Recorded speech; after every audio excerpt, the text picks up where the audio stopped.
नमस्कार, मी अभिनेत्री प्राजक्ता गायकवाड आणि आज मी आलेली आहे पुण्यातील अतिशय छान असं वाटणाऱ्या अशा ठिकाणी म्हणजे दगडूशेठ गणपती मंदिरामध्ये गणपती बाप्पाचं दर्शन घेण्यासाठी।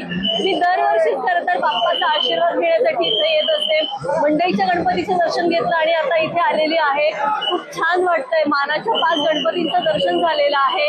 अतिशय उत्साह असतो या दिवसांमध्ये, जल्लोष असतो आणि एक वेगळीच प्रसन्नता वाटत असते मनाला। त्यामुळे खूप छान वाटतंय। दरवर्षीप्रमाणे मी इथे येऊन दर्शन घेतलेलं आहे। बाप्पाकडे मागणं मागितलेलं आहे की आतापर्यंत जे काही दिलं आहे ते सगळं तुझ्या कृपेने आहे आणि इथून पुढे सुद्धा जे काही मिळेल ते सगळं तुझ्या कृपेने आहे। त्यामुळे बाकी काही नको, तुझं वरदहस्त कायम पाठीशी असू देत असं मागणं मागितलेलं आहे। आणि नवीन आयुष्याची सुरुवात करते आहे, त्यामुळे त्यासाठी सुद्धा तुझा आशीर्वाद कायम आम्हा दोघांच्याही मागे असू देत असं मागणं मागितलेलं आहे। बाकी तुम्हा सगळ्यांना गणेशोत्सवाच्या खूप खूप शुभेच्छा। गणपती बाप्पा मोरया, मंगलमूर्ती मोरया।